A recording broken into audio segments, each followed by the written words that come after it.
Excusez-moi, la vidéo disparue. Nous continuons. Le signe que Dieu t'a parlé, c'est toujours que la parole de Dieu attire l'ennemi. La deuxième chose, c'est le signe de la fin d'une étape. L'ennemi est comme une épreuve, est comme un examen. Quand tu finis une classe, pour passer à l'autre classe, il y a un test qu'on vous donnera. Et le test que vous allez voir, c'est la parution du diable. Jésus finit 40 jours de jeûne, pas au 20e jour ni au 8e jour, mais quand il finit les 40 jours de jeûne, le diable apparaît pour être comme un test. S'il a assimilé les leçons, il doit pouvoir alors lui adresser la parole et le diable va s'enfuir. Vous regardez dans tout le ministère de Jésus, il n'a pas tué un esprit ni un démon. Non. Il ne les a pas fait prisonniers, il les a chassés. Pour gagner le temps en sa mission. Donc, l'apparition du diable est le signe de la fin d'une étape. Par exemple, lorsqu'un enfant doit commencer à être donc jeune, il va commencer donc par faire les crises de jeunesse. Les crises de jeunesse viennent marquer la fin d'une étape qu'on appelle l'enfance. Donc, chaque crise, chaque révélation du diable est la preuve de la fin d'une étape. Donc, quand l'enfantillage arrive, c'est pour marquer donc la fin du temps enfant pour révéler donc le nouveau temps qui est la maturité. Lorsque l'enfantillage arrive, que tu réagis comme un enfant, c'est la preuve que tu n'as pas fini le test de l'enfantillage. Mais quand l'enfantillage arrive et que tu le surmontes avec la preuve de sagesse, ça veut dire qu'une étape est finie, tu rentres dans une autre étape. Donc, aussi l'apparition du diable est le signe du réveil divin. Quand on parle du signe du réveil divin, ça veut dire que toutefois que l'ennemi vient contre toi, ce n'est pas toi qui réagis, mais c'est Dieu qui est en toi qui réagit, parce que Satan veut dire qu'il s'oppose à Dieu, donc à la parole de Dieu. Toutefois que le diable se révèle à toi, c'est la parole de Dieu qui est en toi qui est réveillée. Donc quand Satan s'est révélé à Jésus, après les 40 jours, il a dit, il est aussi écrit. Donc ce que Jésus ressortait de lui, c'était la parole de Dieu qui est en lui. Lui, il est la parole de Dieu. Quand le diable vient, présente-lui la parole. La meilleure façon de résister au diable, c'est de lui présenter la parole de Dieu. Dieu a dit, Dieu a écrit, Dieu veut dire, Dieu m'a expliqué que, voilà ce que Dieu m'a dit. Mais pourquoi les gens sont malades et puis eux ils meurent, tu ne meurs pas? Non, Dieu m'a dit je ne mourrai pas. Bien que la maladie peut être là, Dieu m'a dit que je ne mourrai pas. Mais pourquoi tu n'es pas malade? Il a envoyé sa parole et sa parole m'a guéri. Mais pourquoi tu prospères en temps de crise? Mais le Seigneur m'a dit que il est mon Dieu et partout j'irai, il me prospérera. Donc voilà la parole. Il n'est pas question de te battre avec le diable, mais un enfant d'esprit révèle la parole. Parce que la parole est esprit et vie. Donc on ne peut pas être esprit si on n'est pas d'abord donc baptisé, donc sorti de la parole. Tout fils d'esprit reconnaît et retrouve la parole de Dieu. Donc c'est le signe du réveil divin. C'est quand David a vu Goliath, il n'a pas dit à ses frères, c'est Dieu qui m'a envoyé vous donner à manger. Il dit, mais qui est cet incirconcis qui insulte mon Dieu? Mais Dieu au ciel. Goliath est en train d'insulter les Israélites. Mais David a senti en lui le réveil du divin.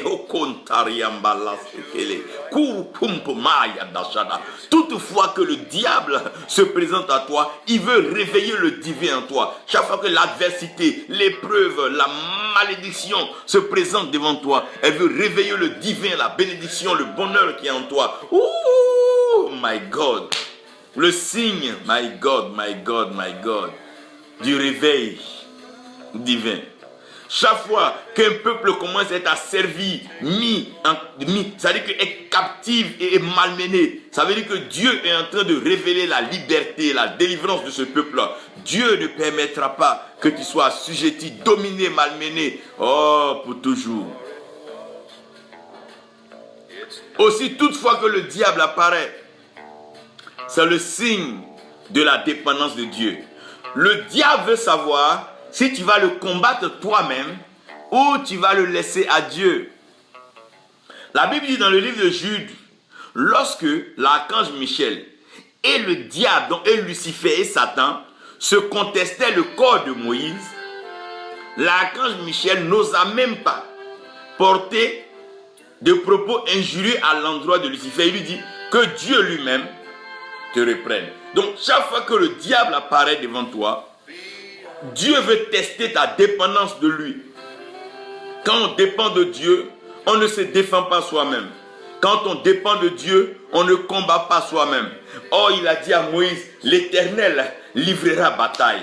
L'Éternel combattra. Il est l'Éternel des armées. Il est fort dans les combats. Son nom, c'est Elion. Son nom, c'est Elohim. Son Dieu, son nom, c'est le Dieu Tout-Puissant. Il est la bannière d'Israël. Il est le protecteur. Il est celui qui garde et personne, mon Dieu, ne peut voler. Il est celui qui ferme et personne ne peut ouvrir. Il est celui qui ouvre et personne ne peut fermer. Son nom, c'est l'Éternel Dieu des armées. Devant tout problème, chaque adversité dépend de Dieu. Devant la pauvreté, dépend de Dieu. Devant l'isolation, l'abandon, le rejet des hommes dépend de Dieu. Devant le jugement, la prison des hommes dépend de Dieu. Tout ce que les hommes vont te faire, toi, dépend de Dieu. Si le diable t'accuse, dépend de Dieu. Croise tes mains et dépend de Dieu. Si les hommes te trimballent ça et là pour t'emmener à la croix, dépend de Dieu.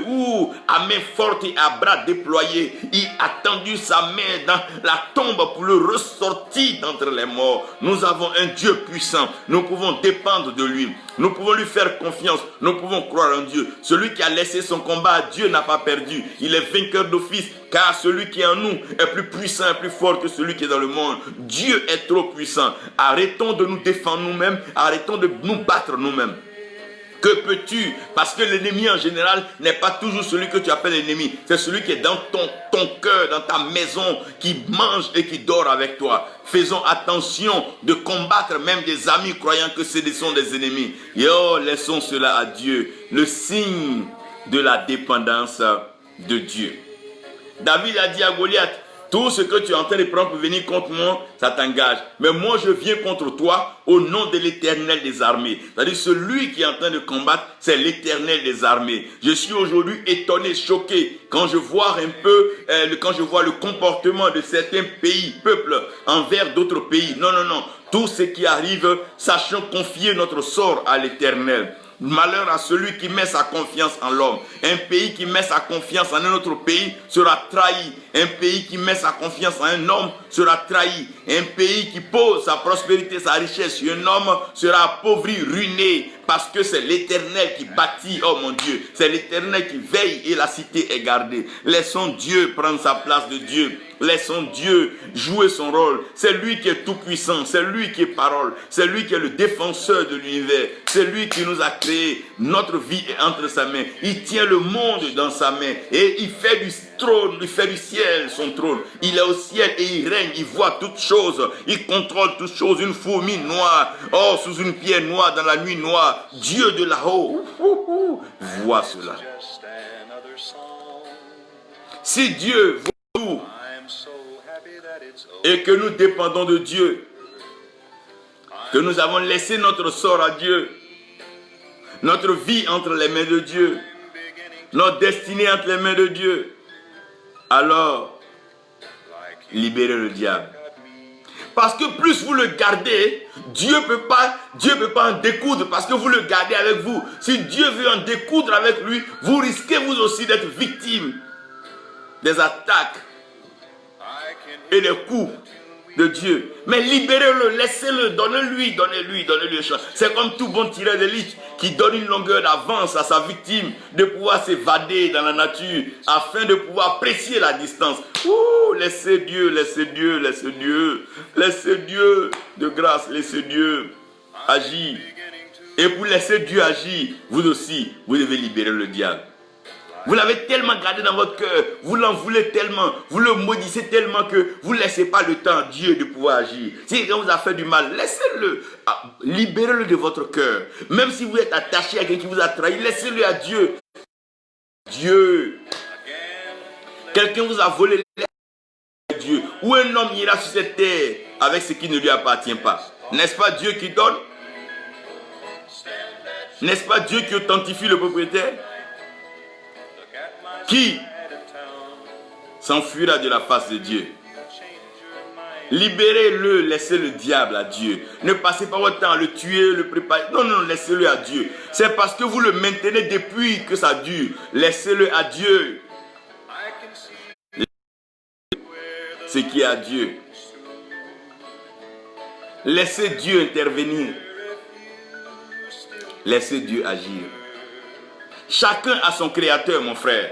De toute façon, tu as ton créateur, le diable aussi a son créateur. Tes ennemis ont leur créateur. Les jaloux, les méchants, les sorciers, les diables ont leur créateur. C'est Dieu qui a créé et c'est Dieu seul qui peut avoir un droit sur la création et la créature. Chacun a son créature. D'aussi longtemps que le diable ne s'est pas créé lui-même, qu'il sache qu'il a un créateur. Remettez-le à son créateur. Quand tu as un créateur, c'est que tu as un calmeur. Tout homme a un calmeur dans la vie. Tu peux beau jouer les durs sur la terre, mais il y a quelqu'un quelque part qui te calme. Il y a quelqu'un quelque part, quand tu vois, tu es obligé de te taire parce qu'il connaît des choses sur toi. Il t'a vu Satan. Jésus dit, j'ai vu Satan tomber du ciel comme l'éclair. Je l'ai vu s'effondrer sur terre. Il n'est pas descendu, il est déchu et il a été précipité. Chacun a son calmeur. Un pays peut être dur dans un autre pays, mais le même pays a son calmeur dans un autre pays. Il y a quelqu'un quelque part qui est au-dessus de quelqu'un aussi. Quelqu'un au-dessus de toi, quelqu'un aussi au-dessus de celui qui est au-dessus de toi. Si celui qui est au-dessus de toi veut te malmener, laisse-le à celui qui est au-dessus de lui. Car ce qu'un homme sème, il le moissonnera. Chacun a son calmeur. Oh, mon Dieu.